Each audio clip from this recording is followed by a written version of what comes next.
De pronto, el silencio se desgarró con un grito. No era humano, ni animal, algo intermedio, penetrante, ancestral. Luego retumbó un disparo desde un costado, y la tierra explotó junto a las patas del líder de la manada.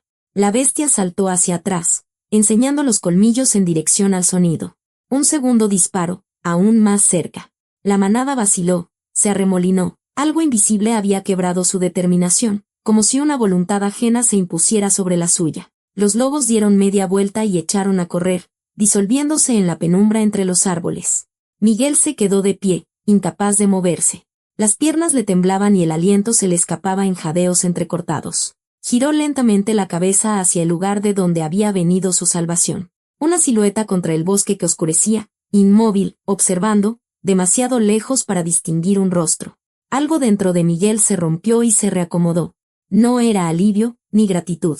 Era otra cosa, algo para lo que aún no tenía nombre. Antes de empezar, escribe como es tradición. ¿De qué ciudad eres? Suscríbete, dale me gusta y mira hasta el final. Comenzamos. Por la mañana, su padre, don Arturo, estaba de pie junto a la portezuela de madera, ajustándose el cuello de una vieja chamarra. No te vayas muy lejos, dijo, sin mirarlo a los ojos. Allá en lo profundo de la sierra las cosas andan revueltas. Miguel tenía 29 años y cazaba desde los 12. Los consejos de su padre le parecían tan superfluos como un botón de más en la camisa. Asintió, se echó el rifle al hombro y se adentró por el sendero conocido. El frío de la mañana le mordía las mejillas. Su aliento formaba nubes de vaho. A lo lejos, un pájaro carpintero martilleaba un tronco, rítmico, metódico, como si contara el paso del tiempo. El venado apareció de repente, a unos 50 metros, una mancha rojiza entre los pinos desnudos. Miguel levantó el rifle y apuntó. El disparo resonó por todo el bosque. Falló. El animal se lanzó hacia la izquierda. Volvió a disparar. Otro fallo. El venado corrió hacia la espesura, y algo dentro de Miguel se encendió. Hoy, ese animal debía ser su presa. Corrió tras él, saltando sobre troncos caídos, zigzagueando entre los árboles. Disparó 2 veces más mientras corría, fallando en ambas ocasiones.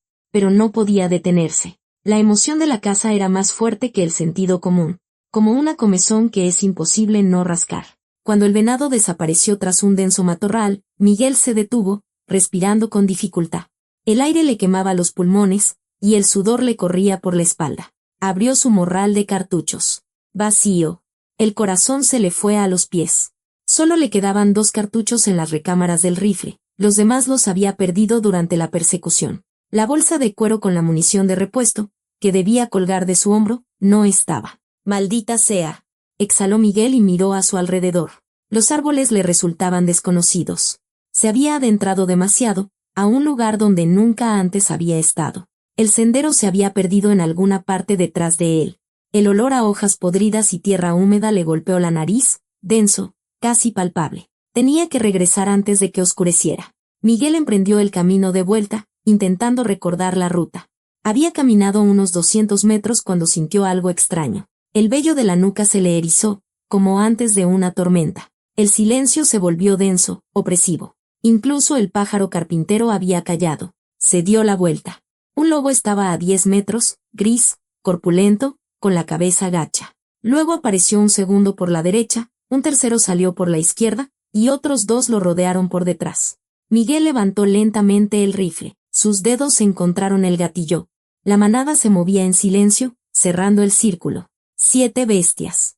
Podía matar a 2, como máximo. Gritó Miguel, esforzándose para que su voz no temblara. Largo de aquí. Disparó al aire. El estruendo rasgó el silencio. La corteza de un árbol cercano se desprendió. Los lobos se sobresaltaron, pero no huyeron. El líder enseñó los colmillos amarillos. Sabían que el hombre había disparado en vano. Sabían contar. Miguel bajó el rifle, apuntando al líder. Un cartucho, una oportunidad para salvarse. El corazón le latía tan fuerte que parecía que las bestias podían oírlo. No quería morir en el bosque, como un ciervo acorralado. No quería que su padre encontrara su cuerpo destrozado. Los lobos avanzaron. En ese instante, se escuchó un grito de mujer, agudo, autoritario, como el regaño de una maestra a sus alumnos desobedientes. Luego, un disparo, no al aire, sino a los pies del líder. La tierra junto a las patas de la bestia explotó en una fuente de lodo y agujas de pino. El líder saltó hacia atrás, gruñendo. Un segundo disparo retumbó aún más cerca de él.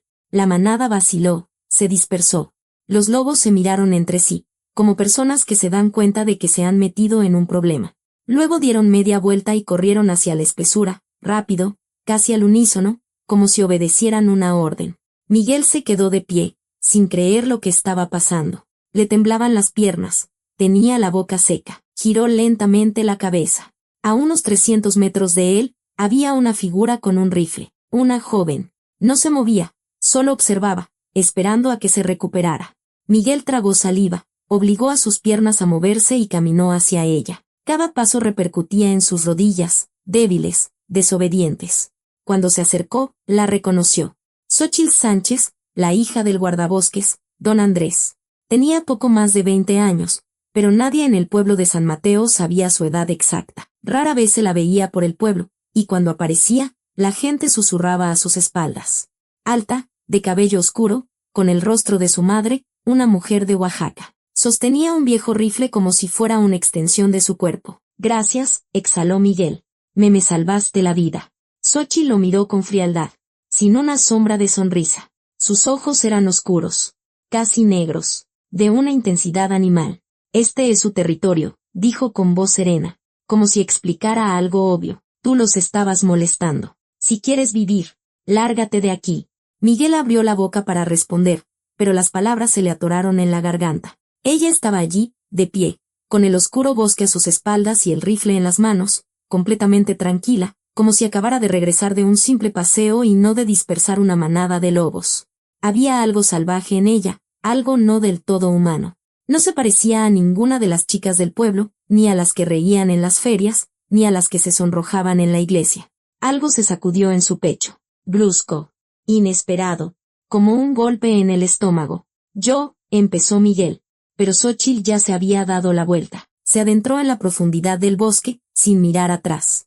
Su figura se disolvió entre los árboles tan rápido como había aparecido. Miguel se quedó de pie, mirándola alejarse, y sintió que algo había cambiado, como si el mundo hubiera girado un grado y ahora todo fuera ligeramente distinto. El olor a hojas podridas se mezclaba con algo más, algo amargo y penetrante. Miguel se pasó la mano por la cara, recuperó el aliento y emprendió el camino a casa. Esta vez caminó despacio, sin apartar la vista del sendero, pero sus pensamientos no estaban con los lobos. Estaban con la joven que sabía hablar con el bosque. Miguel regresó a casa cuando el sol ya se ocultaba tras las copas de los oyameles. Colgó el rifle en un clavo junto a la puerta y sacudió el lodo de sus botas, pero sus pensamientos no abandonaban el bosque. Los ojos oscuros de Xóchitl aparecían ante él cuando encendía la estufa, cuando vertía agua en la olla, cuando partía el pan. Su voz, serena y fría, resonaba en sus oídos, como si estuviera a su lado. Por la noche, él y su padre se sentaron a la mesa. Don Arturo comía en silencio, remojando trozos de tortilla en su caldo de res. La cuchara tintineaba contra el borde del plato, rítmica como un péndulo. Miguel miraba por la ventana, donde la oscuridad se espesaba tras el cristal. Papá, dijo finalmente, carraspeando, ¿qué sabes de Xóchitl Sánchez? La cuchara se detuvo a medio camino de la boca de su padre. Don Arturo la bajó lentamente al plato y se limpió los labios con el dorso de la mano. Su mirada se volvió cautelosa, como si Miguel hubiera preguntado por algo indecente. ¿Y eso a qué viene?, preguntó su padre, frotándose el puente de la nariz. Hoy me salvó la vida, respondió Miguel, volviéndose hacia él. Dispersó a una manada de lobos. Ella sola, con 2 disparos. Don Arturo suspiró pesadamente, se levantó de la mesa y se acercó a la estufa de leña. Sacó una pipa y la rellenó con tabaco de una bolsita de cuero. El olor del tabaco de liar se mezcló con el del humo y el pan horneado. Cuando habló, su voz sonaba cansada, como la de alguien que no quiere remover el pasado. Andrés Sánchez, el guardabosques. La trajo hace casi 25 años, empezó don Arturo, mirando el fuego. Después de hacer su servicio militar en Oaxaca, se trajo de allá a su esposa. Era hermosa, pero extraña. Dio una calada, soltando el humo en una fina columna. Afuera, el viento aullaba, arañando las ventanas con las ramas. La gente del pueblo enseguida sintió que esa mujer no era como las demás, continuó su padre, masajeándose las sienes. Hablaba con los caballos. No como se les habla normalmente, ¿entiendes? Sino de verdad. La yegua del herrero, de don Pedro, estaba embravecida, no dejaba que nadie se le acercara. Pero esa mujer se acercó, le puso la mano en el hocico y la yegua se calmó, como si la hubiera hechizado. Miguel escuchaba sin pestañear. Algo en su pecho se contraía, como un resorte. Recolectaba unas hierbas muy particulares, don Arturo negó con la cabeza. Las secaba en manojos bajo el techo. Decían que curaba al ganado mejor que el veterinario. Pero la gente le tenía miedo. Era una extraña, oscura. ¿Y Xóchitl? Preguntó Miguel en voz baja. Nació la niña. Su padre dio otra calada. El humo le cubrió el rostro. La niña era callada. Creció al lado de su madre. Y cuando cumplió 12 años, la madre murió. Don Arturo guardó silencio. En la estufa, la leña crepitaba. En un rincón, crujió una tabla del suelo. ¿Cómo murió? No pudo aguantar Miguel. Su padre se volvió hacia él, y en sus ojos había algo oscuro, pesado. Esa noche, dijo lentamente, todos los perros del pueblo aullaron, toda la noche, hasta el amanecer, y en el linde del bosque, vieron lobos. Muchos lobos. Simplemente estaban allí, de pie, como si estuvieran en un funeral. Miguel sintió un escalofrío recorrerle la espalda. Se frotó las manos, pero el frío no se iba. La gente susurraba que la habían matado, continuó don Arturo, bajando la voz casi a un susurro. Pero nadie pudo probar nada. Andrés no dejó que nadie se acercara. Enterró a su esposa él mismo en el bosque, en un lugar que nadie conoce. La niña se encerró en sí misma después de eso. Iba a la escuela, pero no hablaba con nadie. Terminó la primaria y ya. No fue a la secundaria, no se fue a ninguna parte. ¿Por qué? Preguntó Miguel. ¿Para qué? Su padre se encogió de hombros. Vive con su padre. Se dedica a la casa. Siempre sola. La gente le tiene miedo. Como le tenían miedo a su madre. Dicen que es una bruja. Bruja, Miguel soltó una risita. Pero sonó insegura. Don Arturo se volvió hacia él, con el rostro serio, casi severo. Su madre podía hechizar a los caballos, dijo, marcando cada palabra. Detener una hemorragia con solo tocar. Hablaba con los animales como si fueran personas. Y la hija heredó ese don. Lo vi yo mismo, el invierno antepasado, como salvó a un cervatillo. Estaba herido. Le puso las manos sobre la herida y la sangre se detuvo, como si nunca hubiera fluido. El silencio se apoderó de la cabaña, pesado como un abrigo mojado. Miguel miraba a su padre, intentando descifrar si bromeaba. Pero don Arturo no bromeaba. Olvídate de ella. Hijo, dijo su padre en voz baja, acercándose y poniéndole una mano en el hombro. No es para ti. Ella está fusionada con el bosque. Su lugar está allí, no con la gente. Miguel quiso protestar, pero las palabras se le atascaron en la garganta. Asintió, aunque por dentro todo se rebelaba. Don Arturo le dio una palmada en el hombro y se fue a su habitación. La puerta crujió suavemente al cerrarse. Miguel se quedó solo. Se sentó junto a la estufa, mirando el fuego, y pensó en los ojos oscuros, en las manos que sostenían el rifle, en la voz que no temblaba ante los lobos. No podía sacársela de la cabeza. Cada pensamiento volvía a ella, como en un círculo vicioso. La noche se hizo interminable. Miguel yacía en un catre, cubierto con una vieja cobija de lana, pero el sueño no llegaba. En su mente se repetían las palabras de su padre, pero en lugar de miedo, sentía algo distinto, curiosidad, atracción, como si un hilo invisible lo hubiera atado a esa joven en el bosque. Cuando el cielo empezó a clarear, Miguel se levantó. La decisión había madurado en algún momento entre la noche y el amanecer. Se había formado clara y nítida, como una huella en la tierra húmeda. Iría a verla, a darle las gracias por salvarlo, a descubrir quién era en realidad. Entró en la habitación de su padre. Don Arturo estaba sentado al borde de la cama, poniéndose las botas. Levantó la vista y lo comprendió todo al instante. No vayas allá, dijo con cansancio. Tengo que ir, respondió Miguel. Se miraron durante un largo rato. Luego, don Arturo suspiró profundamente. Se levantó y se acercó a la mesa. Desplegó un viejo mapa, sujetando las esquinas con unas tazas. 5 kilómetros al norte, dijo, señalando un punto en el mapa. Atraviesas el pinar. Luego pasas el arroyo. Y verás una cabaña junto a un claro. Allí viven. Miguel asintió. Su padre lo miró fijamente por un momento. Luego se volvió hacia la ventana. Terco. Como tu madre, murmuró don Arturo. Haz lo que quieras. Miguel salió de la casa cuando el cielo apenas comenzaba a iluminarse. El aire era helado, cortante. Olía a pino y a humo de las chimeneas. Caminó deprisa, sin mirar atrás, sabiendo que ya no había vuelta atrás. Por la mañana, Miguel llegó al pueblo de San Mateo en su carreta. Las ruedas chirriaban sobre el camino endurecido por el frío. El caballo resoplaba, soltando nubes de vaho. En la tienda de abarrotes, ató las riendas a un poste y entró. Olía a jabón, a petróleo y a pan dulce. Detrás del mostrador estaba doña María, una mujer robusta de mejillas sonrosadas. «Miguel, mijo», dijo radiante, «¿qué se te ofrece? ¿Tiene flores?», preguntó él, rascándose la nuca. «Claro que sí. ¿Cómo no? Pero están caras ahorita». Se agachó tras el mostrador y sacó un ramo envuelto en celofán. «Mira qué belleza. Cuesta mucho conseguirlas en esta época». Miguel tomó el ramo y lo giró en sus manos. Las flores eran amarillas, grandes, con un ligero olor a polvo. «Y deme unos chocolates», añadió. «De los mejores que tenga». Doña María soltó un silbidito, sonriendo con picardía. «¿A poco ya te vas a declarar a alguna novia?». Miguel no respondió, solo le tendió el dinero. Ella se rió y le entregó una caja de chocolates con un lazo rosa. Salió de la tienda, escondiendo las compras bajo su chamarra para evitar las miradas curiosas. El camino a la casa de los Sánchez serpenteaba a través del pinar. Miguel conducía despacio. El corazón le latía tan fuerte que parecía que se le iba a salir del pecho. Ensayaba las palabras: «Gracias por salvarme. Me gustaría conocerte mejor. Quizás podríamos salir algún día».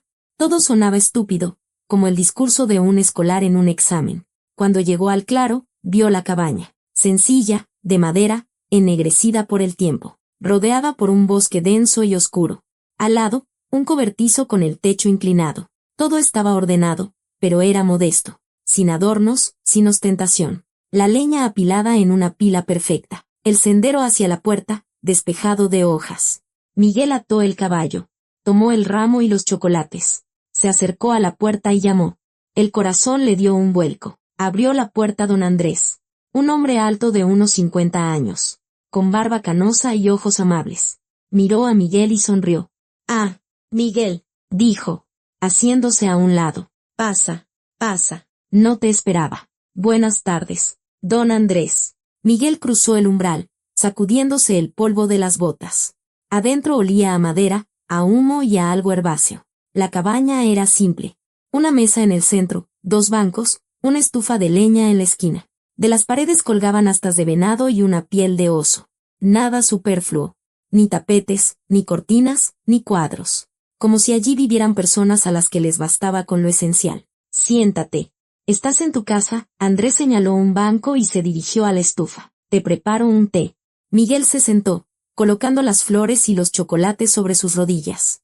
Le sudaban las manos. El celofán crujía. Miraba la puerta de la otra habitación, esperando que de allí saliera Xochitl. Andrés tomó una tetera y echó dentro unas hierbas de un saco de lona. El aroma se intensificó. Menta, hierba de San Juan, algo más que no reconoció. «¿Cómo está tu padre?», preguntó el guardabosques, poniendo la tetera al fuego. «Bien», respondió Miguel, humedeciéndose los labios. «Le manda saludos. Dale las gracias de mi parte». Andrés se sentó frente a él, cruzando las manos sobre la mesa. «Hace mucho que no nos vemos. ¿Qué tal la casa?». «Normal», asintió Miguel. «Aunque ayer se me escapó un venado». Andrés soltó una risita. En ese momento, la puerta se abrió de golpe. Xochitl entró con el rifle al hombro, vestida con una vieja chamarra de hombre y el pelo alborotado. Miró a Miguel y sus ojos se abrieron de par en par. Luego, su vista se posó en el ramo y la caja de chocolates. «¿Qué es esto?», preguntó bruscamente, sin saludar. Miguel se levantó, ofreciéndole las flores. «Quería agradecerte por lo de ayer. Me salvaste la vida». Xochitl miró el ramo como si le estuviera ofreciendo una serpiente. Su rostro se ensombreció, frunció el ceño. «¿Las cortaste?», preguntó en voz baja, pero en su tono había un filo de acero. «Bueno, las compré en la tienda». Miguel estaba desconcertado. Xochitl dio un paso adelante, le arrebató el ramo de las manos y lo arrojó a una cubeta de madera junto a la puerta. El celofán crujió. Las flores se desparramaron. «Arrancarlas es un crimen», gritó, señalando la cubeta con el dedo. «Deben crecer en su lugar. Vivir. Y tú las mataste. Xóchitl, cálmate, intentó intervenir Andrés. Pero ella no lo escuchaba. Agarró la caja de chocolates. La abrió. Miró dentro y la arrojó al mismo lugar con una mueca de asco. Esto no es comida, gritó. Es veneno. Pura química. Una persona no debería comer esto. Miguel sintió que algo dentro de él se rompía. Había venido con gratitud. Había comprado regalos. Y ella los tiraba a la basura como si fueran desechos. ¿Es que estás loca?, gritó él, apretando los puños. Vine a darte las gracias. Me salvaste la vida y yo, como un idiota, atravieso todo el bosque, compro flores, chocolates. ¿Y tú? Yo no te lo pedí, lo interrumpió Xóchitl, con los ojos centelleando. No quiero tus flores muertas ni tus dulces venenosos. Lárgate de aquí. Hija, Andrés se levantó, tratando de interponerse entre ellos. El muchacho solo quería hacer algo bueno. Que se vaya, sentenció ella, señalando la puerta, y que no vuelva nunca más.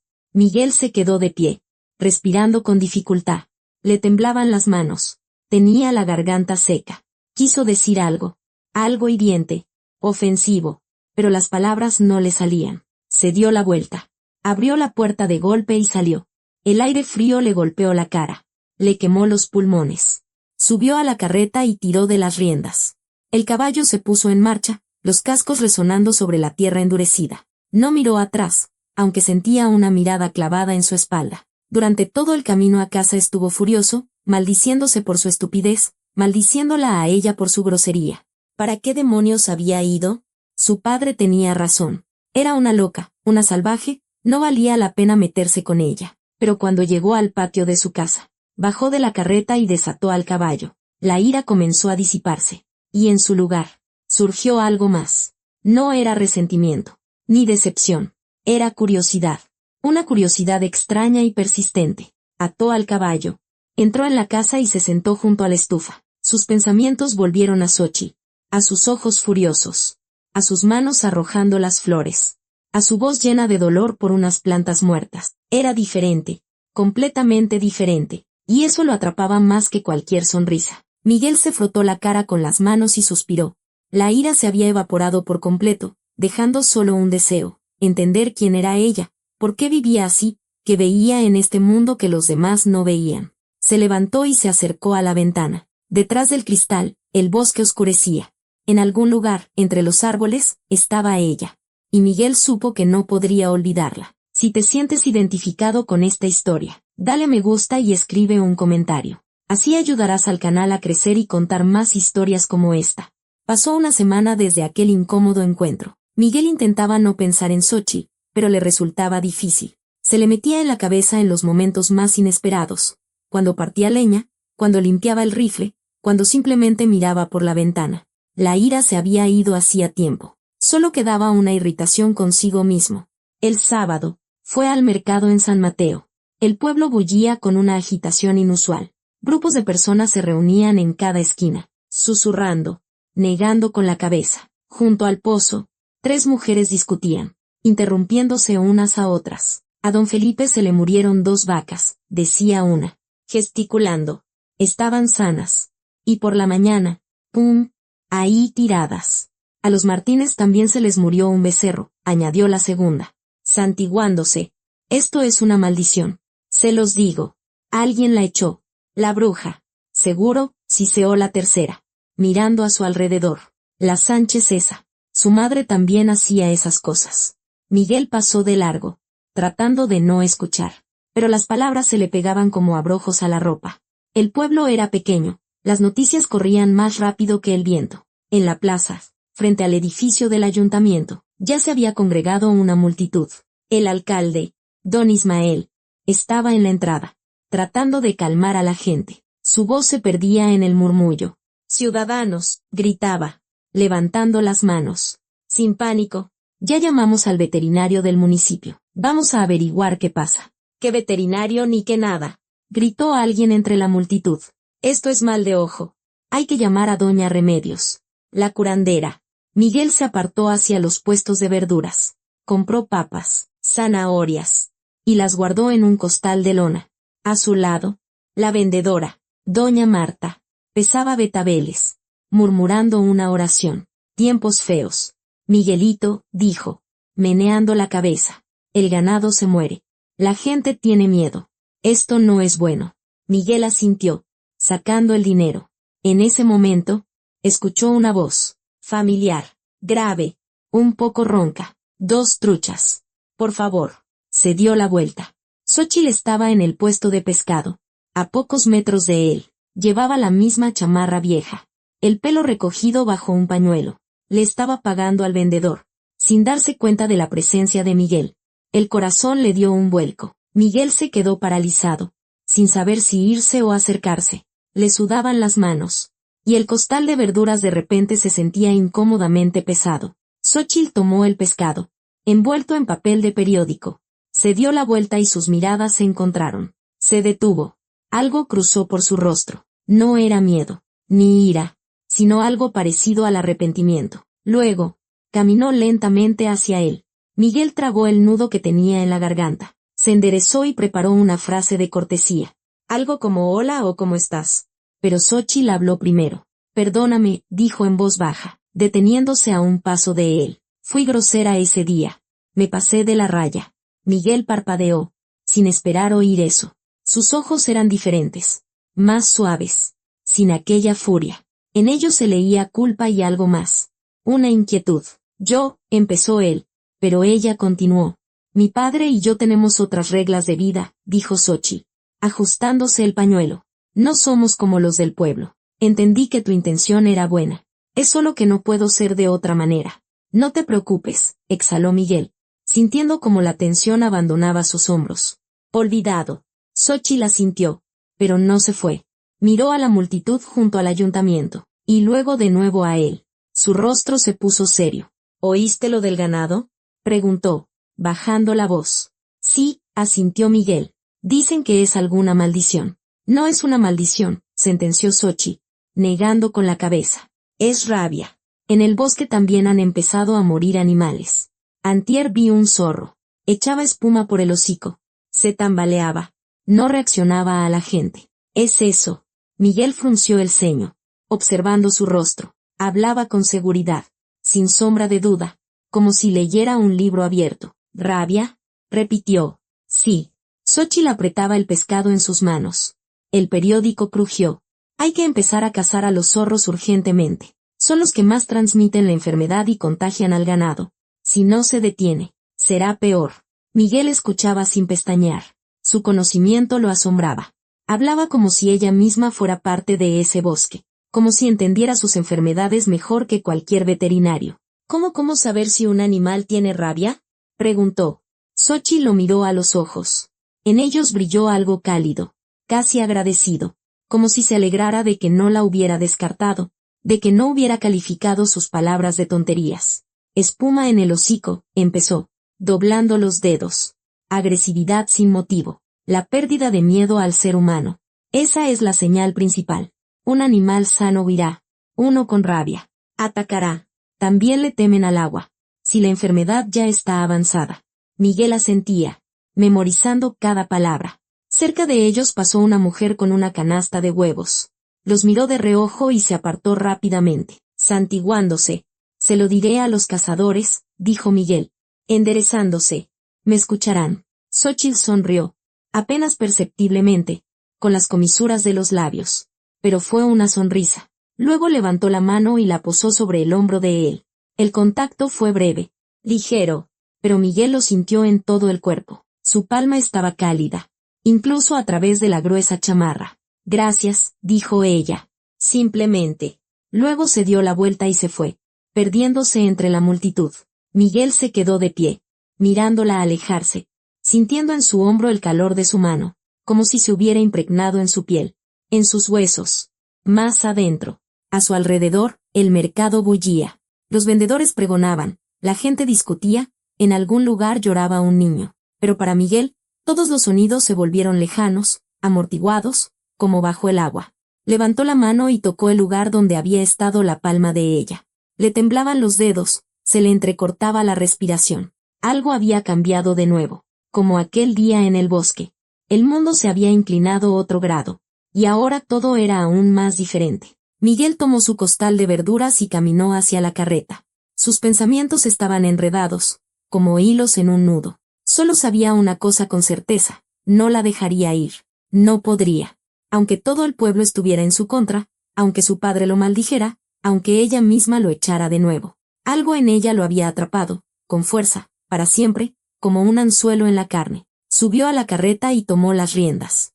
El caballo se puso en marcha, los cascos resonando sobre el camino empedrado. Miguel se dirigía a casa, pero sus pensamientos no estaban en su hogar. Estaban en una joven de ojos oscuros que conocía el bosque mejor que nadie, y en el calor de su mano sobre su hombro. Ese mismo día, después del mercado, fue a ver a don Evaristo. El viejo cazador vivía en las afueras del pueblo, en una casa con una cerca inclinada. Cuando Miguel llamó, desde adentro se oyó un gruñido. ¿Quién es?, retumbó una voz. Miguel Hernández, respondió él, moviéndose con impaciencia en la entrada. La puerta se abrió. Don Evaristo era un hombre corpulento de unos 60 años, con bigote canoso y ojos penetrantes. Sostenía una taza de té de la que salía vapor. Pasa, masculló, haciéndose a un lado. Adentro olía a tabaco y a cuero viejo. De las paredes colgaban astas, pieles, trofeos de caza. Evaristo se sentó a la mesa y le indicó con un gesto la silla de enfrente. ¿Qué te trae por aquí?, preguntó, sorbiendo su té. Miguel se sentó y se frotó las manos en los pantalones. Las palabras se le atoraban en la garganta. ¿Cómo decirlo para no parecer un muchacho engreído?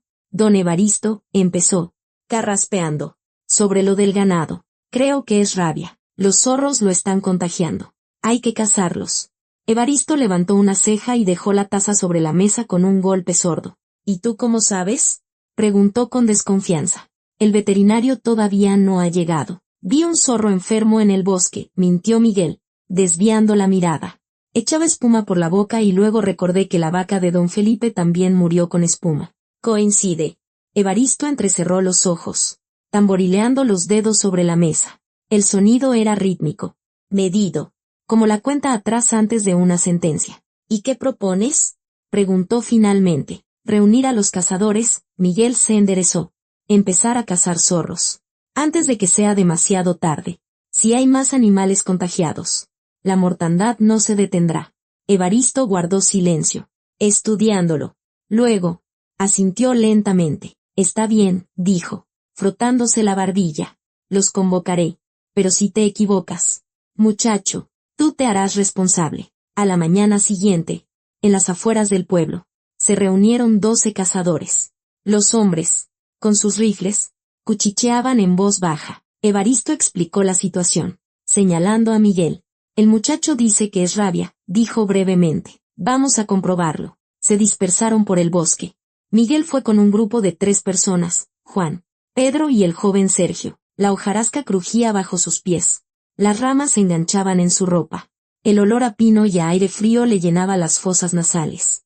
Al anochecer, habían matado 3 zorros. Uno de ellos se comportaba de forma extraña, no huía, se abalanzaba sobre ellos, enseñando los dientes. Miguel fue el primero en disparar. El animal cayó, convulsionando. Miren, dijo Juan, agachándose junto al cadáver. Espuma. Es rabia. Seguro. En una semana, los cazadores mataron a 15 zorros en toda la comarca. Llevaban los cuerpos al ayuntamiento, donde el veterinario del municipio, que finalmente había llegado, los examinaba. 8 de los animales resultaron estar infectados. El veterinario lo confirmó: rabia. Un brote serio. La mortandad de ganado se detuvo. El pueblo respiró aliviado, como si se hubieran quitado un gran peso de encima.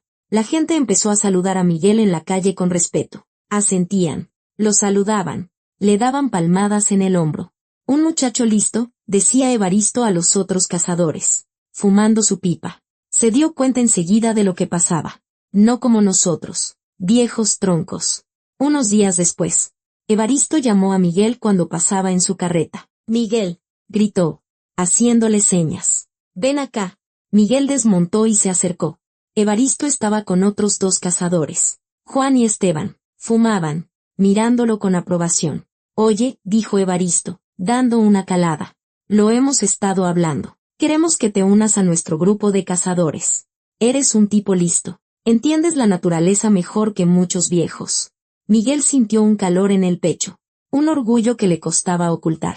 Gracias, dijo, asintiendo. Será un honor. Así se habla. Evaristo le dio una palmada en el hombro. Mañana ven y lo celebramos. Miguel asintió y se fue, pero la alegría se mezclaba con algo más. Nadie sabía que el consejo había sido de Xóchitl, y él no pensaba decirlo. Era su secreto, pequeño pero importante. Al día siguiente, fue a verla al bosque. El corazón le latía como antes del primer beso. Quería darle las gracias, quería verla de nuevo, simplemente verla. La casa de los Sánchez estaba en el mismo claro, silenciosa, rodeada de árboles. Miguel se acercó a la puerta y llamó. Nadie respondió. Rodeó la casa y la vio junto al arroyo. Xóchitl estaba en cuclillas, lavando platos en el agua helada. Tenía las manos enrojecidas por el frío, el pelo alborotado, escapando de su pañuelo. Fregaba un plato con un trapo, tarareando algo suave y melódico. Xóchitl, la llamó Miguel. Ella se sobresaltó y se dio la vuelta. Su rostro estaba alerta, pero al verlo, se relajó. Tú, dijo, levantándose y secándose las manos en el delantal. Yo. Él se acercó, tratando de no mirarla demasiado fijamente. Quería darte las gracias. Tenías razón. Encontraron 8 zorros infectados. La mortandad se detuvo. Todo gracias a ti. Xóchitl sonrió. No una sonrisa amplia y abierta, pero sonrió. Las comisuras de sus labios se levantaron. Sus ojos se suavizaron. Para Miguel fue como ver el sol después de un largo invierno. Inesperado y cálido. Qué bueno, dijo. Simplemente. Agachándose para recoger los platos. Significa que te escucharon. Ahora me han aceptado en el grupo de cazadores, añadió Miguel, ayudándola a recoger los utensilios. Dicen que soy muy listo, pero todo fue gracias a ti. Xóchitl negó con la cabeza. Tú se lo dijiste. Así que también es mérito tuyo. Caminaron hacia la casa. Miguel llevaba la mitad de los platos. Ella el resto. Adentro. Xóchitl colocó los platos en un estante y llenó una olla con agua de una cubeta. Mi madre me enseñó, dijo de repente, sin volverse, a entender el bosque. Decía que está vivo, que tiene sus propias reglas, sus propias enfermedades. Hay que escuchar, mirar, sentir. Miguel escuchaba, conteniendo la respiración. Su voz sonaba diferente, no fría ni cortante, sino cálida, casi tierna. El bosque no es un enemigo, continuó Xóchitl, volviéndose hacia él. La gente le tiene miedo porque no lo entiende. Y no hay que tenerle miedo al bosque, sino a la propia ignorancia. Ella hablaba y Miguel la miraba, sus ojos oscuros. El cabello que se escapaba de su pañuelo. Las manos que entrelazaban los dedos cuando se ponía nerviosa. Enséñame, le pidió en voz baja. Xóchitl lo miró, sorprendida. ¿A qué? A entender, Miguel dio un paso más cerca. Como tú. Quiero saber. Xóchitl guardó silencio, estudiando su rostro. Luego asintió. Está bien, dijo. Siéntate. Se sentaron a la mesa. Xóchitl habló del bosque, de cómo leer las huellas, de cómo entender el comportamiento de los animales, de cómo sentir los cambios en la naturaleza. Miguel escuchaba, absorbiendo cada palabra. El tiempo pasaba lentamente, como la miel que se desliza de una cuchara. Pasaron 2 horas antes de que Miguel se diera cuenta de que había oscurecido. Afuera, la oscuridad se espesaba, y en la cabaña solo ardía una vela. Xóchitl se calló, mirando la llama. Tengo que irme, dijo Miguel, levantándose. Sí, ella asintió, pero no se movió. Él salió al porche y se dio la vuelta. Ella estaba de pie en la puerta, iluminada por la luz de la vela. Gracias, dijo él. Vuelve pronto, respondió Xóchitl. Miguel caminó por el bosque y una sensación de felicidad le llenaba el pecho, como si se hubiera tragado el sol. Pasaron 2 semanas desde aquella conversación en la cabaña de los Sánchez. Miguel iba a ver a Xóchitl casi todos los días, a veces con leña, a veces con pan, a veces sin motivo alguno. Paseaban por el bosque. Ella le mostraba huellas, le enseñaba a distinguir el canto de los pájaros, le explicaba cómo predecir el tiempo por las nubes. Entre ellos estaban haciendo algo más que una amistad, algo no dicho pero palpable, como el calor de una fogata. Una mañana, cuando Miguel se preparaba para ir a verla, llamaron a la puerta. Abrió. En el umbral estaba su vecino Felipe, rojo, sin aliento. Miguel, exclamó, agarrándose al marco de la puerta. Una desgracia. Los lobos mataron 2 borregas. Anoche. El corazón se le encogió. Miguel agarró su chamarra y corrió tras Felipe. Cuando llegaron a su patio, ya había gente arremolinada. Las borregas yacían en el corral, o lo que quedaba de ellas, las gargantas arrancadas, los costados abiertos, la tierra teñida de rojo. Fueron ellos, los lobos, gritaba Felipe, agitando los brazos. Oí sus aullidos anoche. Volverán. El pueblo hirvió como agua en una olla. Al mediodía, una multitud se había congregado frente al ayuntamiento. Los cazadores llegaron con sus rifles, los rostros sombríos y decididos. Don Evaristo estaba en la entrada, tratando de calmar a la gente. Nos reuniremos por la tarde, anunció en voz alta. Decidiremos qué hacer. Miguel no esperó a la tarde. Saltó sobre su caballo y galopó hacia el bosque. El corazón le latía como si quisiera salírsele del pecho. Sabía que Xóchitl tendría una respuesta, cuando irrumpió en el claro frente a la casa de los Sánchez. Ella ya estaba en la entrada, como si lo estuviera esperando. Tenía el rifle en la mano. ¿Qué pasó?, preguntó antes de que él desmontara. Lobos, exhaló Miguel, bajando del caballo. Mataron 2 borregas de don Felipe. Los cazadores se están reuniendo. Quieren ir tras ellos. El rostro de Xóchitl se ensombreció. Bajó el rifle, lo apoyó contra la pared y se frotó el puente de la nariz. Fue una manada extraña, dijo en voz baja pero firme. Estaban de paso. Ya se fueron más adentro. Hacia el oeste. ¿Cómo lo sabes? Miguel dio un paso hacia ella, tomándola por los hombros. Vi sus huellas antier. Ella no se apartó. Solo lo miró a los ojos. Una manada grande, forastera. Los lobos de aquí los dejaron pasar. Pero ya se fueron. Ya están en otro lugar. Si los cazadores empiezan a matar a los locales, se vengarán. ¿Cómo que se vengarán? La voz de Miguel temblaba. Los lobos recuerdan las ofensas. Xóchitl le apretó la mano. Si matan a los suyos, vendrán al pueblo. Podrían matar gente, sobre todo a los niños. Los lobos de aquí no entran al pueblo. Es una regla, pero si empiezan a matarlos, podrían romperla como respuesta. Miguel la miraba, tratando de procesar la información. Sus pensamientos saltaban como un conejo acorralado. Se lo diré a los cazadores, decidió, volviéndose hacia su caballo. No te creerán, le gritó Xóchitl. Si lo harán, dijo él por encima del hombro, montando de un salto. Podré convencerlos. Galopó de regreso al pueblo. El sol de la tarde se deslizaba hacia el horizonte, tiñendo el suelo de naranja. Junto al ayuntamiento ardía una fogata, rodeada por los cazadores. Miguel saltó del caballo y se abrió paso hasta el centro. Escúchenme, gritó, levantando las manos.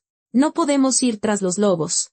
Las conversaciones cesaron. Todos se volvieron hacia él. Don Evaristo entrecerró los ojos. ¿Por qué no?, preguntó con desconfianza. Fue una manada extraña. Miguel hablaba rápido, sin aliento. Estaban de paso y ya se fueron. Los lobos de aquí no tienen nada que ver. Si empiezan a matarlos, se vengarán, vendrán al pueblo, podrían matar gente. Evaristo se cruzó de brazos, negando con la cabeza. Un lobo es un lobo, dijo con firmeza. Hay que darles una lección, para que no se acerquen al pueblo. Pero fueron otros, insistió Miguel. Los de aquí no atacan. Juan, uno de los cazadores, sonrió con desdén y escupió a un lado. Oye, Evaristo, dijo en voz alta, para que todos oyeran. Me parece que Miguelito se ha vuelto blando. Esa bruja del bosque lo tiene embrujado. Ahora ya no está de nuestro lado. Una risa se extendió entre la multitud. Miguel sintió que la sangre le subía a la cara. No estoy embrujado, gritó. Simplemente conozco el bosque mejor que ustedes. ¿Conoces el bosque? Esteban dio un paso adelante, señalando a Miguel en el pecho con un dedo. ¿O conoces a la bruja? Te ha lavado el cerebro. Eso es todo. Cállate. Miguel le apartó la mano de un manotazo, apretando los puños. Don Evaristo levantó una mano, pidiendo silencio. Miguel, dijo con calma, pero con frialdad. Eres un buen muchacho. Pero ahora estás diciendo tonterías. Han matado borregas. La gente tiene miedo. Vamos a ir por los lobos. Punto. Se equivocan, gritó Miguel, pero ya nadie le prestaba atención. Vete a casa. Debilucho, le espetó Juan, volviéndose hacia la fogata. O corre con tu bruja. Allí es donde perteneces. Traidor, añadió Esteban, escupiendo. Miguel se quedó de pie, respirando con dificultad. La ira se mezclaba con la impotencia. Las manos le temblaban. Quería decir algo, pero las palabras se le atoraban en la garganta. Los cazadores le dieron la espalda, continuando con la discusión de su plan. Salimos mañana al amanecer, anunció Evaristo. Llevaremos a los mejores tiradores. Vamos a matar lobos hasta que aprendan la lección. Miguel dio media vuelta y se fue. Sus pasos resonaban sordamente sobre la tierra helada. A sus espaldas, se oían voces, risas, el chasquido de las armas. Montó a caballo y se fue a casa, pero por dentro todo hervía. Sabía que Xóchitl tenía razón. Sabía que los cazadores estaban cometiendo un error, y sabía que habría sangre, mucha sangre. Los lobos no perdonarían, y cuando vinieran a vengarse, el pueblo pagaría por esta estupidez. Miguel entró en su patio, ató al caballo. Entró en la casa y se sentó junto a la estufa. Su padre dormía en su habitación, sus ronquidos se oían a través de la pared. Miguel miraba el fuego, y en su cabeza martilleaba una sola idea: tenía que hacer algo. ¿Pero qué? Pensó en Xóchitl, en sus ojos oscuros llenos de conocimiento. Ella entendía el bosque como nadie, y la llamaban bruja. La despreciaban, le temían. Miguel apretó los puños. Mañana, los cazadores irían al bosque, y él no podría detenerlos. Solo podía esperar y rezar para que los lobos fueran más misericordiosos que los hombres. Don Evaristo yacía en el suelo. Su mano estaba tan destrozada que los huesos sobresalían entre la carne desgarrada. Sobre él, un lobo gruñía, con los ojos ardiendo como ascuas amarillas. Sonó un disparo y la bestia cayó. Los cazadores rodearon a su compañero, gritando, agitando sus rifles. «¡Los mataremos a todos!», rugió Juan, recargando. «Hasta el último». Los cazadores se adentraron en el bosque el lunes al amanecer. 12 hombres, armados hasta los dientes, con municiones y provisiones para una semana. Miguel se quedó junto a la ventana, observando cómo pasaban frente a su casa. Nadie lo llamó, nadie siquiera lo miró. Cada tarde regresaban con su botín. El primer día, 3 lobos, el segundo, 2, el tercero, 4. Colgaban los cadáveres de los árboles en el linde del bosque, como una advertencia. Las bestias muertas se balanceaban con el viento, congeladas en una última mueca de ferocidad. El olor a sangre se extendía por los alrededores, atrayendo a los cuervos. El pueblo estaba alborotado. Miguel salía a la calle y la gente le daba la espalda. Entraba a la tienda y las conversaciones cesaban. Doña María, que antes le sonreía, ahora lo miraba de reojo, con los labios apretados. «Cobarde», susurró doña Remedios cuando pasó junto al pozo. Miedo le dio ir con los hombres. «El amante de la bruja», añadió otra. Santiguándose, Miguel apretaba los puños, pero guardaba silencio. Discutir era inútil. El pueblo ya había decidido por él.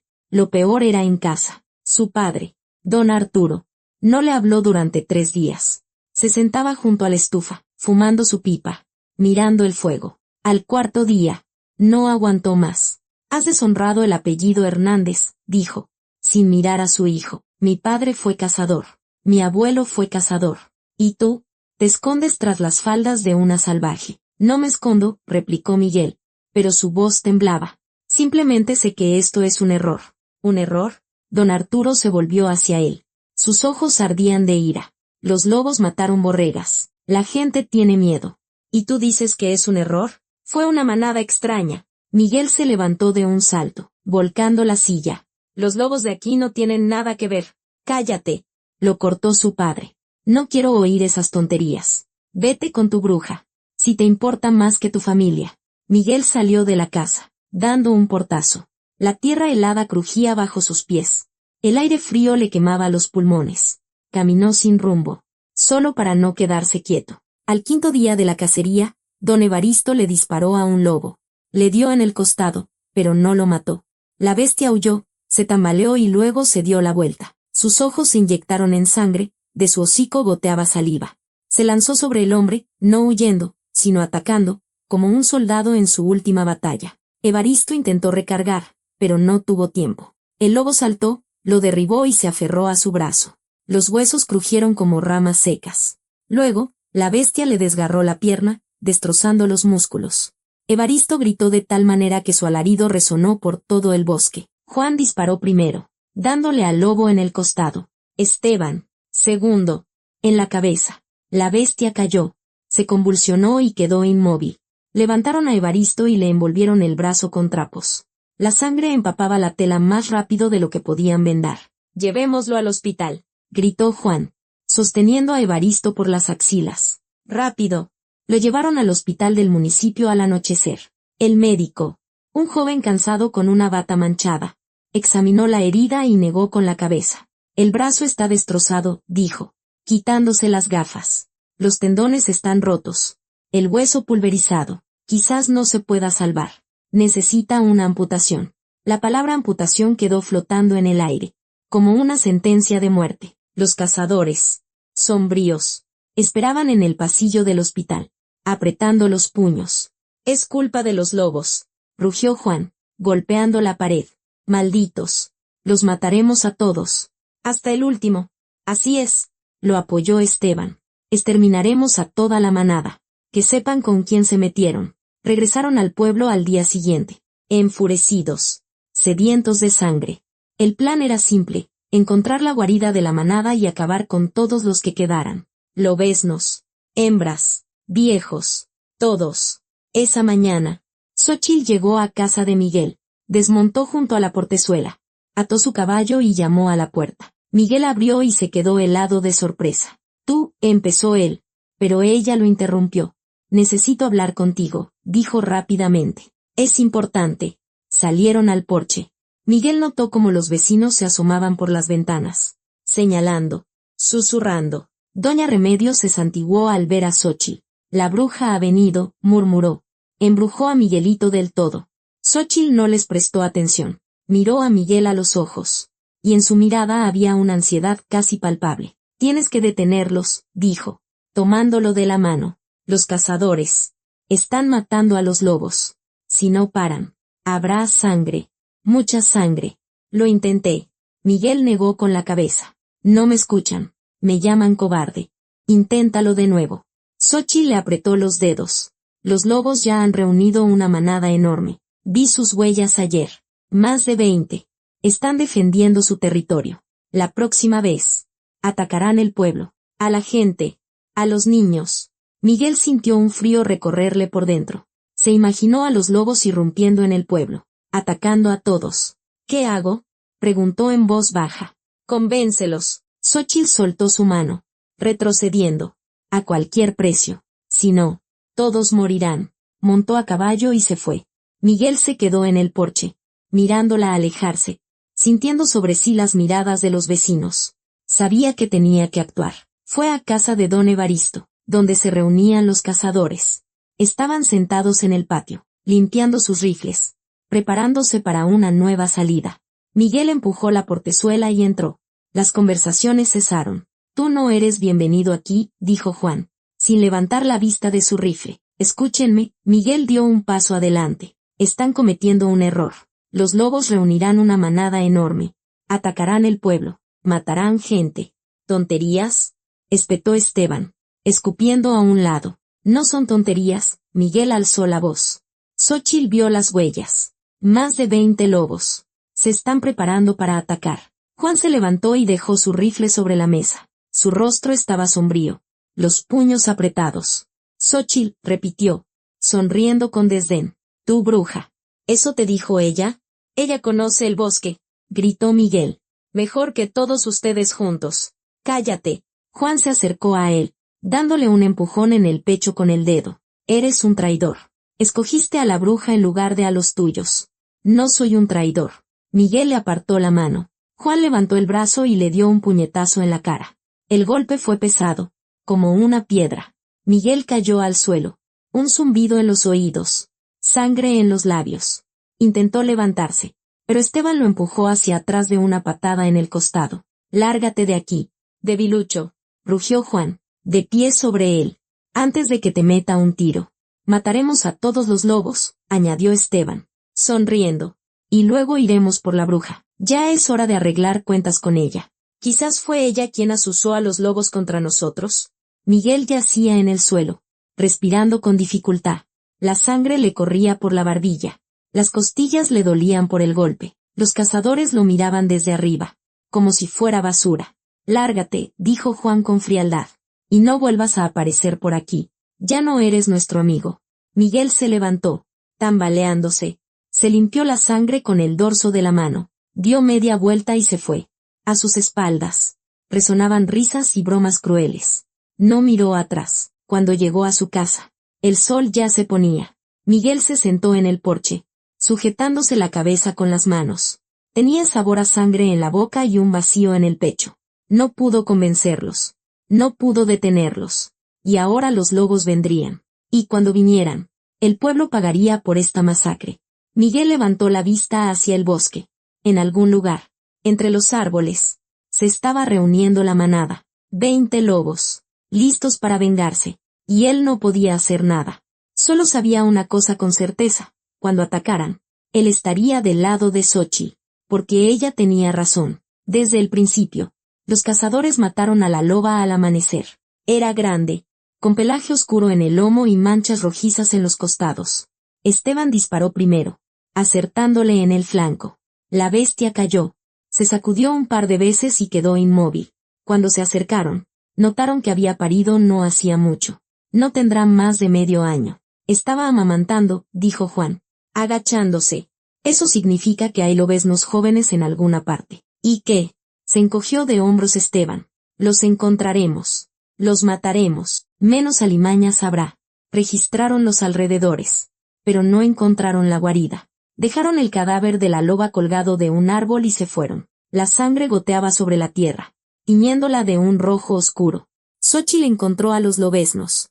Esa misma noche, caminó por el bosque con una linterna, sabiendo que la hembra no podía haberse alejado mucho de ellos.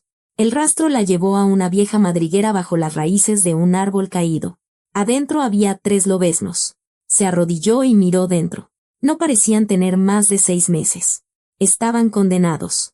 Sin comida, morirían en 1 o 2 días. El frío haría el resto. Xóchitl extendió la mano y tomó con cuidado al primer lobezno. Pesaba ya más de 10 kilos. Los lobos se comportaron con confianza, sintiendo que ella no les haría daño. Tranquilos, susurró. Regresó a casa antes del amanecer. Su padre dormía, roncando en su habitación. Xóchitl fue al cobertizo, esparció paja en el suelo e hizo una especie de nido. Dejó a los lobeznos allí y los cubrió con una vieja cobija.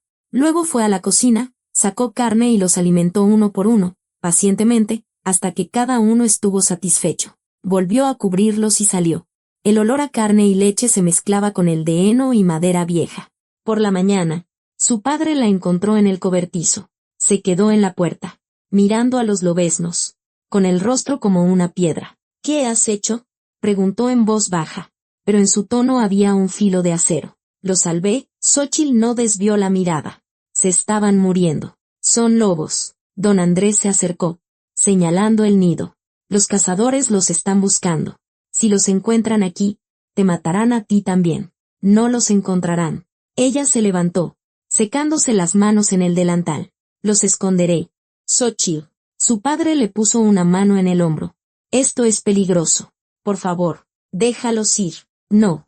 Ella se apartó, negando con la cabeza. No dejaré que mueran. Andrés miró a su hija durante un largo rato. Luego suspiró profundamente y salió. Sabía que era imposible convencerla, tan terca como su madre. Un día después, los cazadores regresaron al lugar donde habían matado a la loba. Juan notó algo extraño. Huellas humanas. Miren, dijo, agachándose. Alguien estuvo aquí hace poco. Siguieron el rastro. El sendero los llevó a través del pinar, pasando un arroyo helado, hasta llegar a un claro conocido. La cabaña de los Sánchez estaba allí, silenciosa, con humo saliendo de la chimenea. Fue ella, rugió Juan, apretando su rifle. La bruja se llevó algo de la loba. Rodearon la casa. 10 hombres armados, furiosos, sedientos de venganza. Juan fue el primero en acercarse al cobertizo y empujó la puerta. Adentro, en un rincón, los lobeznos chillaban. Aquí están, gritó, volviéndose hacia los demás. Está escondiendo a los lobeznos. Es una auténtica bruja. Los cazadores se agolparon en la entrada. Esteban entró, miró el nido y silbó. 3, dijo. La muy maldita los está alimentando. Es hora de acabar con ella. Juan se volvió hacia la cabaña, amartillando el rifle. Quizás fue ella quien asusó a los lobos contra nosotros. Esperen. De la casa salió don Andrés, levantando las manos. Ella solo salvó a las crías. Se estaban muriendo. No ha hecho nada malo. Cállate, viejo. Juan se acercó a él. Tú mismo criaste a la bruja. No es una bruja, gritó Andrés, bloqueándole el paso hacia la puerta. Solo es buena. Por favor, váyanse. Juan levantó el rifle y lo golpeó en la cara con la culata. El golpe fue seco y preciso. Andrés cayó como un árbol talado. Su cabeza golpeó una piedra junto a la entrada.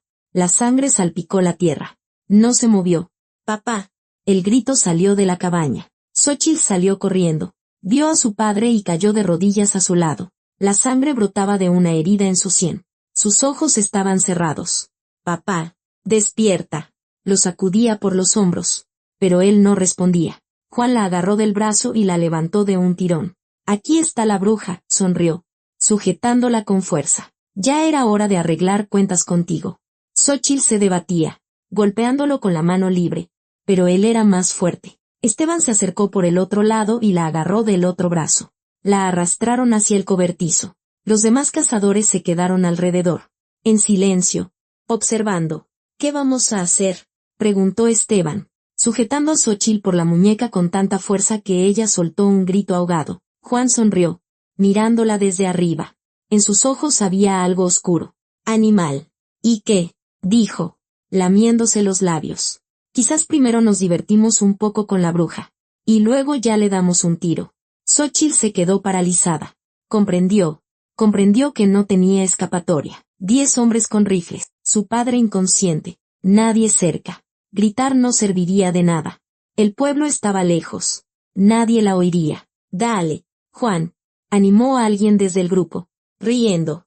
Enséñale quién manda aquí. A la bruja hay que darle una lección, añadió otro. Juan agarró a Xóchitl por el pelo y tiró de ella hacia atrás. Ella gritó de dolor, pero no lloró. Sus ojos ardían de odio.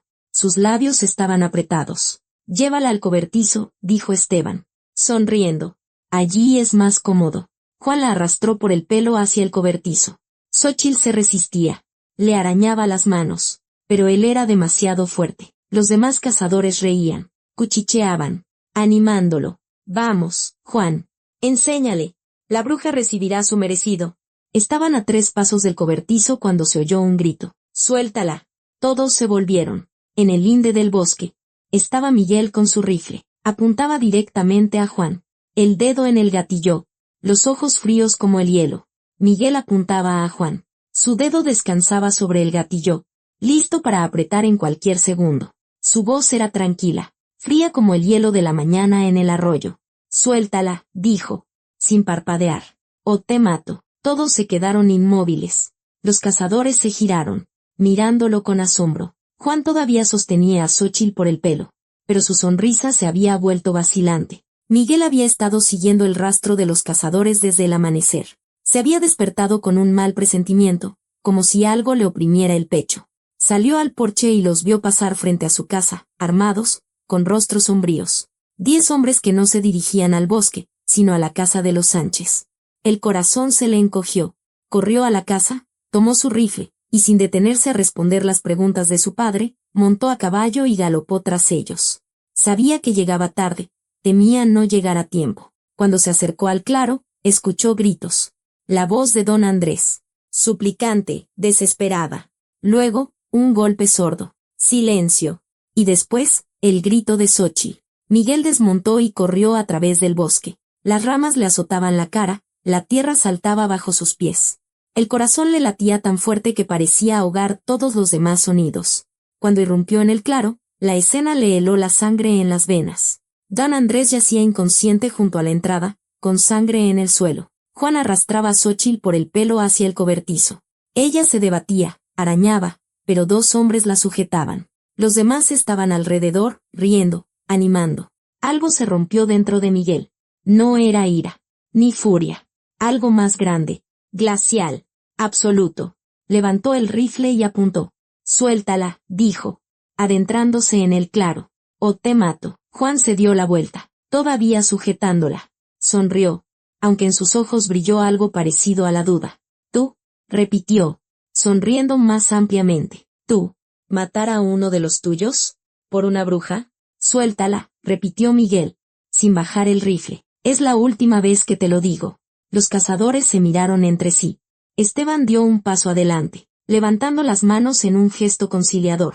Miguel, recapacita, dijo, negando con la cabeza. ¿Qué estás haciendo? Éramos amigos, lo cortó Miguel, moviendo la mira hacia Esteban, hasta que vinieron aquí. Es una bruja, gritó alguien desde el grupo. Esconde lobos. Los azuza contra nosotros. Salvó a los lobeznos. Miguel dio un paso más cerca, sin bajar el cañón, porque se estaban muriendo. Eso no es un crimen, es humanidad, algo que ustedes, al parecer, han olvidado. Juan escupió a un lado, soltando a Xóchitl y encarando a Miguel por completo. Su rostro se había enrojecido. Sus manos se cerraron en puños. Elegiste el bando equivocado. Hernández, rugió. Olvidaste quiénes son los tuyos. Tu familia. ¿Tus amigos? Elegí el bando correcto. Miguel lo miró a los ojos, sin parpadear. Yo no mato a inocentes. No violento a mujeres. No golpeo a la gente sin motivo. Un silencio pesado, como un abrigo mojado, cayó sobre ellos. Los cazadores se miraban, inquietos. Nadie esperaba este giro. De entre el grupo salió don Evaristo. Su brazo derecho estaba vendado, colgando de un cabestrillo. Su rostro estaba pálido y demacrado. Se acercó, mirando a Miguel con algo parecido a la decepción. Baja el rifle. Hijo, dijo con cansancio. Eres uno de nosotros. Te aceptamos en el grupo. Te respetamos. ¿Por qué haces esto? Porque ustedes están equivocados. Miguel no bajó el cañón. Los lobos defendían su territorio. Ustedes vinieron a matar. Ustedes cruzaron la línea. Y ella, señaló con la cabeza a Xóchitl, que estaba de pie, pegada a la pared del cobertizo. Ella nos lo advirtió. Ella sabía y tenía razón. Evaristo negó con la cabeza, frotándose el puente de la nariz con la mano sana. No lo entiendes. Miguel, dijo en voz baja. Esto es una guerra. O nosotros o ellos. Y tú los elegiste a ellos. Esto no es una guerra. Miguel alzó la voz. Es una masacre.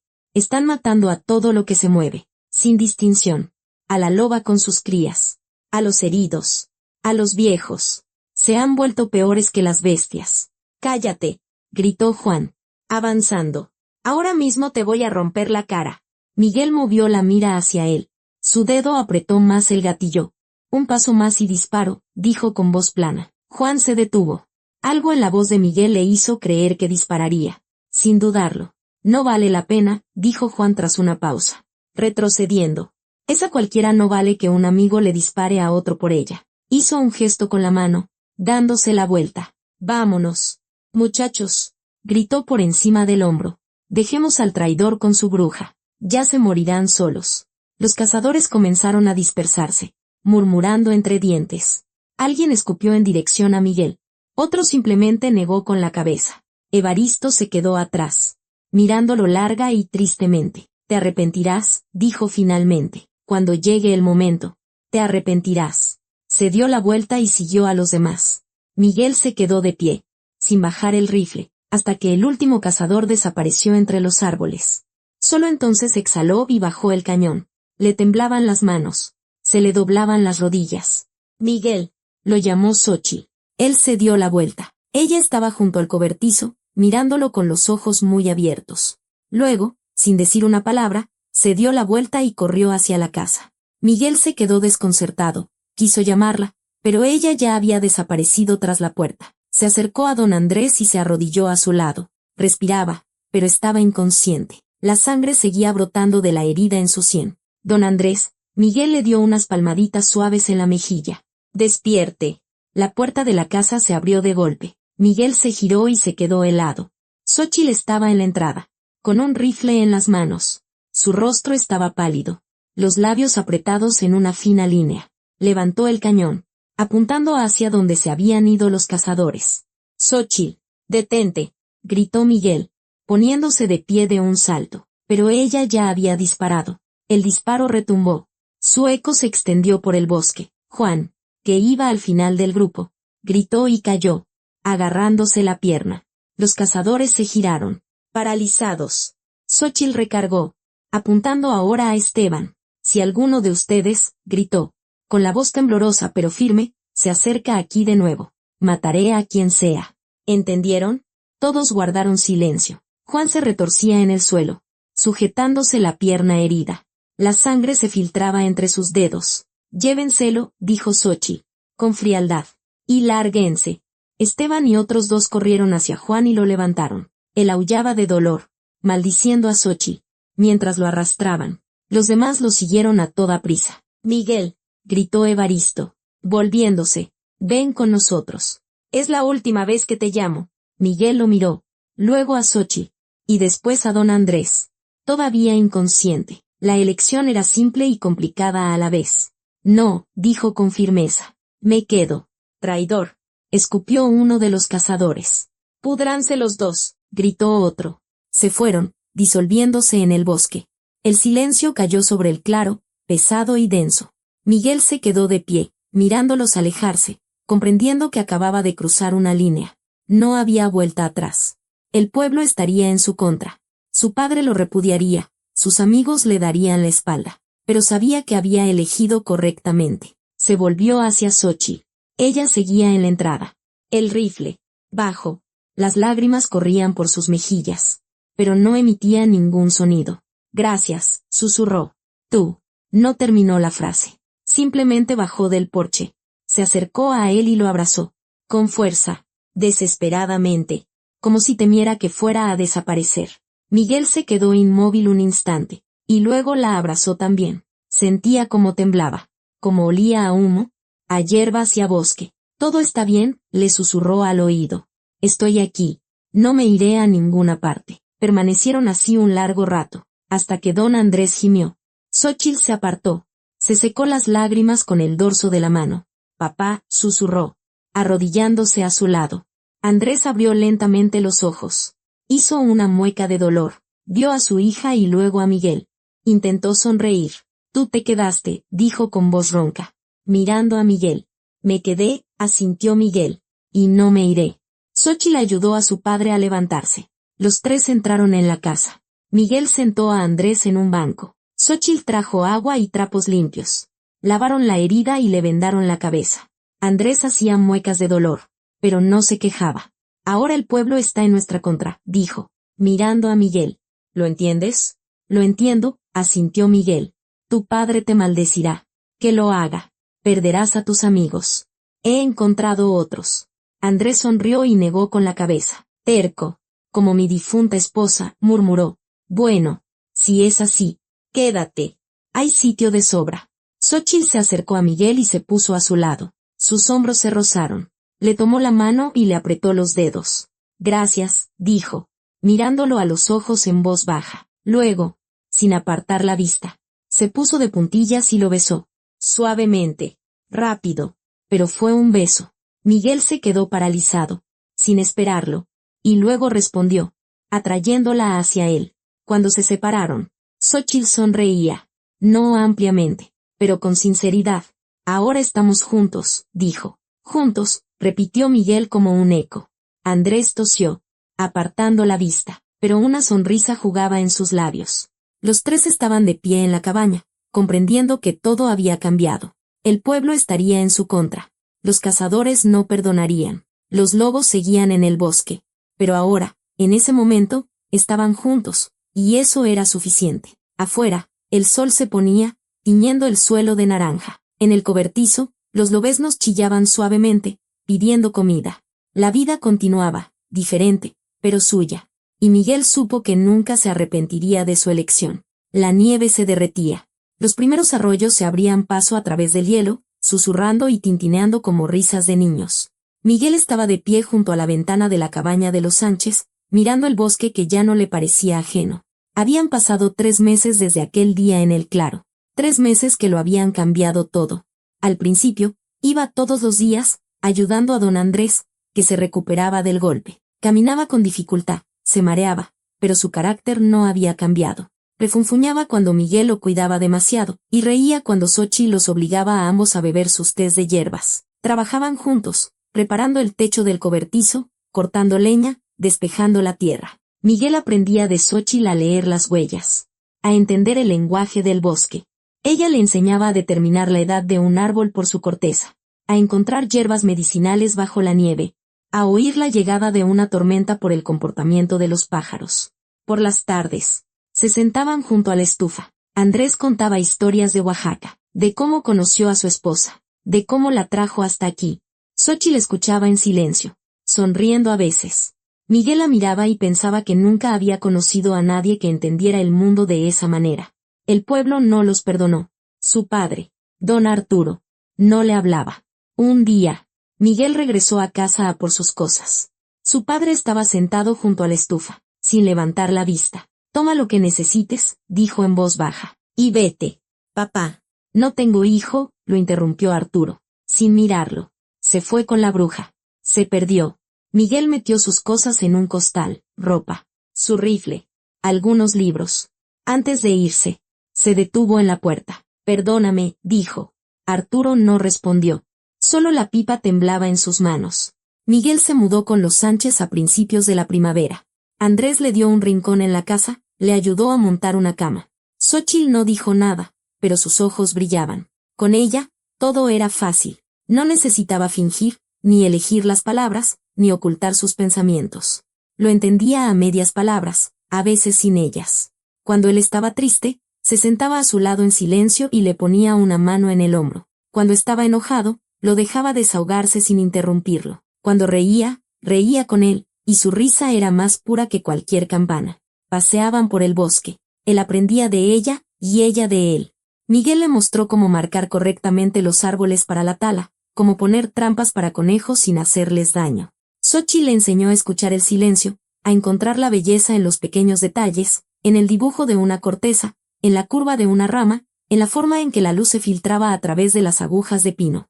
Los lobeznos crecieron. Para la primavera, ya eran del tamaño de un perro grande. Xóchitl los fue liberando en el bosque poco a poco. Primero por un día, luego por 2, hasta que un día simplemente no regresaron. Pero a veces, por las noches, se oía un aullido desde el linde del bosque. Xóchitl salía al porche, escuchaba y sonreía.